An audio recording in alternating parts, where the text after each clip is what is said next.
Hi friends, அஸ்ஸலாமு அலைக்கும். இன்றைக்கி நம்ம சேனலில் கல்ஃப்ஸ் மற்றும் குவைத்து சம்மந்தமான பல முக்கியமான தகவல்லாம் பார்க்க போகிறோம். வீடியோ ஃபுல்லாக பார்த்து மறக்காமல் உங்கள் ஃப்ரெண்ட்ஸ் எல்லாருக்குமே ஷேர் பண்ணிவிடுங்க.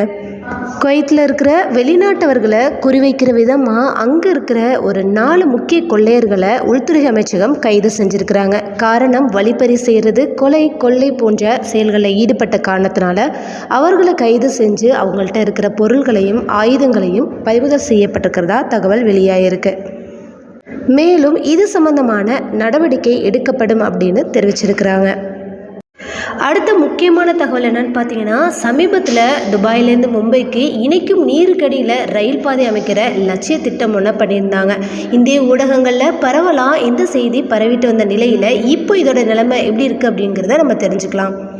இந்த திட்டம் இன்னும் கருத்து நிலையில் இருக்கிறதா சொல்லி நேஷனல் அட்வைசர் பியூரோ லிமிடெட் இயக்குனர் அப்துல்லா அவங்க தெரிவிச்சிருக்கிறாங்க. தற்போது இந்த திட்டம் சாத்தியக்கூறு ஆய்வில் உள்ளது அப்படின்னும் இந்த கட்டத்தில் எந்த அதிகாரப்பூர்வ ஒப்புதலோ இல்லை நிதியோ உறுதிப்படுத்தவில்லை அப்படின்னு தெரிவிச்சிருக்காங்க. அடுத்த முக்கியமான தகவல் என்னன்னு பார்த்தீங்கன்னா, முக்கியமாக குவைத்தில் இருக்கிற டிரைவர்களுக்கு எச்சரிக்கை விடுத்திருக்கிறாங்க. இந்த ஆண்டு தொடங்கினதுலேருந்து இந்த 3 மாத காலகட்டத்துக்குள்ளே கிட்டத்தட்ட 65 பேர் சாலை விபத்துனால இறந்துருக்கிறதா தெரிவிச்சிருக்கிறாங்க. அது மட்டும் இல்லாமல் கிட்டத்தட்ட சீட் பெல்ட் போடாத 70,708 பேருக்கு அபராதம் வச்சிருக்கிறாங்க. அதே மாதிரி மொபைல் ஃபோன் யூஸ் பண்ணிட்டு போன 30,190 அபராதம் வச்சிருக்கிறதா தகவல் வெளியாயிருக்கு. இந்நிலையில் ஏப்ரல் 22ஆம் தேதியிலேருந்து புதிய போக்குவரத்து சட்டம் நடைமுறைக்கு வரப்போறதா தெரிவிச்சிருக்கிறாங்க.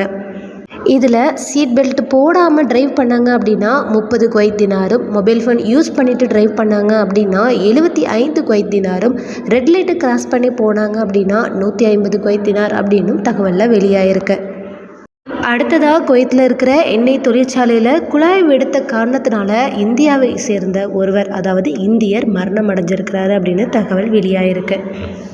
அடுத்ததாக குவைத்துடைய வானிலை செய்தி பார்த்தீங்க அப்படின்னா, வெப்பநிலை அதிகரிச்சிட்ருக்கு அப்படின்னும் பகல் நேரங்களில் தூசியுடன் கூடிய காற்று 15லேருந்து 55 கிலோமீட்டர் வரை அடிக்க வாய்ப்பு இருக்கிறதாகவும், இரவு நேரங்களில் 20லேருந்து 55 கிலோமீட்டர் வரை தூசியுடன் கூடிய காற்று அடிக்கிறதுக்கு வாய்ப்பு இருக்கிறதாகவும் தகவல் வெளியாயிருக்கு. வெப்பநிலை குறைந்தபட்சம் 23 டிகிரி செல்சியஸ்லேருந்து அதிகபட்சமாக 41 டிகிரி செல்சியஸ் வரை இருக்க வாய்ப்பு இருக்கிறதா தகவல் வெளியாயிருக்கு. ஓகே ஃப்ரெண்ட்ஸ், இந்த வீடியோ பிடிச்சிருந்தா மறக்காமல் லைக் பண்ணுங்கள், ஷேர் பண்ணுங்கள், சப்ஸ்கிரைப் பண்ணிவிடுங்க. தேங்க்ஸ் ஃபார் வாட்சிங். பை.